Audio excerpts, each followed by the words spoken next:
It's all you, Nick, it's all you.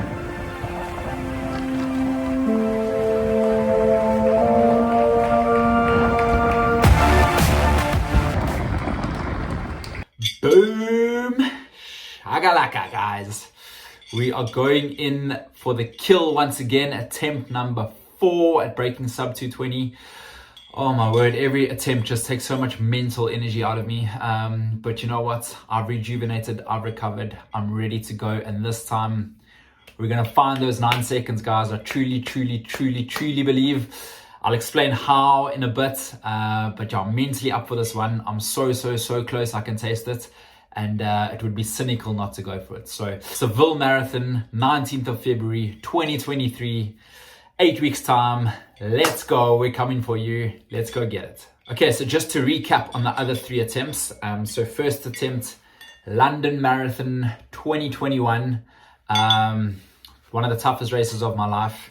I finished in 2:33, fell very short that day. I wasn't physically feeling hundreds. However, I wasn't sick enough to not start. So I decided to go for it. I'd banked so much good training. I went with the pace until halfway. I could feel something wasn't right. And yeah, unfortunately in marathons, there is no hiding. You get exposed. And the second half was honestly one of the hardest halves of a marathon I've ever had to endure. My brain was screaming at me to stop, but you know what? It's not in my DNA. Physically, I could carry on, and I finished in 2:33. And you know what? Even though it was a massive slice of humble pie and it was a lot of pain to go through on the day, that whole training block transformed my running. So often, and I see in the running world, people don't have the best race day. Marathon running, you never know what's going to happen. But a lot of that good training that I banked came out, and so many PBs came after that. So it wasn't the desired results, but all that training led to some amazing things. So all in all, I was happy with that block. Then next attempt was Rotterdam Marathon 2022. I ran there, got paced a large way by Jake Smith, which was just a surreal, awesome experience. Highly recommend the marathon. Awesome one.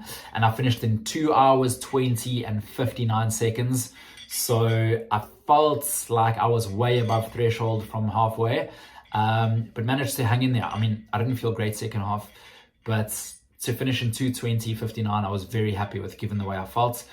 And then the last attempt was Berlin Marathon 2022, where this man, Eliud Kipchoge, broke the world record. So I finished in 2 hours 20 and 8 seconds. Yeah, it was one of the best. It's probably the best I've ever felt in a marathon. I put in a nice negative split. At halfway, I was coming 98th. I finished 49th.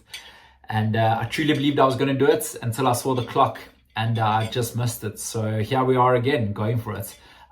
It was a hard one to take, but then again, like, I can feel that I'm so close. So if I just do the same, do 1 or 2 things a tiny bit different, there's definitely areas I can improve on, then we are there. Check this out. So I got a little whiteboard for my birthday, which I'm actually going to make use of. Thanks, Rachel and Mark, for that.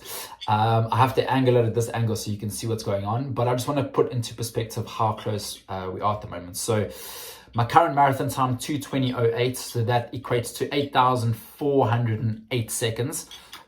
Goal time that I need to break 2:20 in seconds is 8,399. So I need to find 9 seconds. Percentage-wise, I need to improve by 0.0012%. Come on, guys. That's not too much to ask. Okay, so what I'm going to do differently in order to find those next few seconds, not too much. We're so close. It's been working so well. So if it's not broken, don't fix it. So structure-wise, I'm going to stick to a similar structure to what I did before. Monday, easier day. Tuesday, big track session volume. Wednesday, easier day. Thursday, like an intermediate day with tempo. Friday, easier day. Saturday, long run day with quality in there. And then Sunday, either full rest day or super easy. So pretty much rest day. However, the areas identified where I can gain a little bit. One is I'm going to incorporate a little bit more cross training into the week. I know that's easier said than done when you're doing 140 to 160K weeks.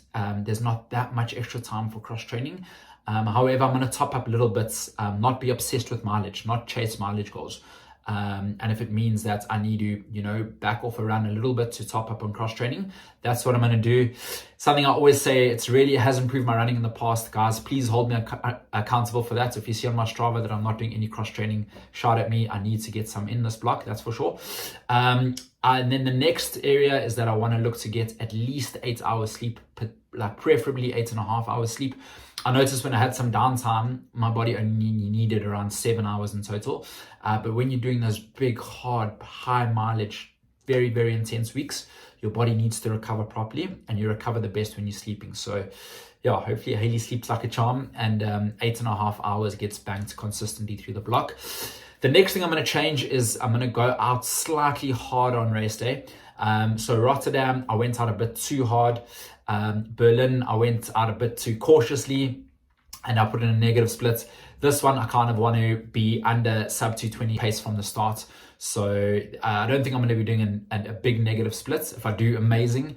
But I want to sort of like aim for like an equal split strategy, this one, and go under goal target pace from the start.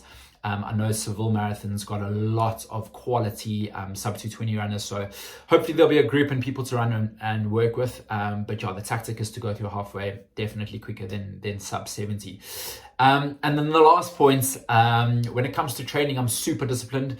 But when it comes to my diet, I'm not so much. So I tend to binge a lot on cereal and peanut butter. Like, I have an abnormal amount. So this block, I actually just want to tone that back a little bit. Obviously, not starve myself, but just no excess binging on cereal and peanut butter, because all those little bits add up. And hey, if it makes a second a week difference, then it's going to add up. So yeah, I'm going to try and hold myself accountable for that. Okay, so some things to note prior to going into this block. So the body's feeling really good, actually, ready for the training that's to come. One thing I would say, and I'm always going to be open and honest, is that I've got a slightly tight right hamstring. Not anything bad. I would say probably 1.5 out of 10 deep inside the right hamstring. You know what? I think that's from doing the 4 marathons in 4 weeks still. So just to recap, that was only 2.5 months ago, where I did Berlin, London, Chicago, and Cape Town. Consecutively, all in the space of 4 weeks. And since then, towards the end, I felt my right hamstring just getting a little bit tighter. And I think it's somewhere deep inside the hamstring. So hopefully that won't cause any issues. Apart from that, the body's feeling magical, ready to go and ready for the training ahead. And then, yeah, the last thing to note is that Taryn and I are expecting another baby, which we're super excited about on the 1st of April. So that pretty much means that the pressure is on for this one, because you know what, it's going to be hard to break 220 with 2 little ones in the house. So yeah, I really need to take advantage of that. And that's some added motivation to really give Seville a full send. Okay guys, so I really want to make this series as informative as possible, to be able to help as many of us runners as possible improve. So I put an Instagram poll up a while back on what people want to see. Please drop in the comments below anything else you want to see. I'll see if I can cover it off. If not, then I'll at least answer the question. But as far as nutrition goes, always a big talking point in our sport. So pretty much I'll cover off what I eat in a day, the supplements I take in a day, how my race day nutrition looks like, and the amount of carbs I aim to get in before, during the race. How to calculate pace, how to calculate your threshold pace, your race day pace, and what sort of shape you know you're in. The strength and conditioning that I do throughout the block, which I'll try and maintain during this grueling training. My shoe rotation, I run with Adidas shoes, so I'll talk through all of them. And the best tips I have to remain injury-free throughout the training block and race day. Okay, and then finally on to the reasons behind why I'm recording my journey.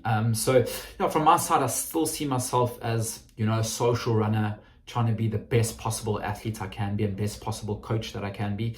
I've come from a 3:17 marathon background to now 2:20. Hopefully in 8 weeks time can say a little bit faster. But I've learned a hell of a lot along my journey, and I really want to help other runners improve and relay what I've learned. So even if it helps just one person, then it makes me doing this whole series worth it. I actually thrive off the supports that I get. I love being part of the running community. It's such an incredible community of supportive people. So thank you for that. Every little bit of support I see, and it motivates me.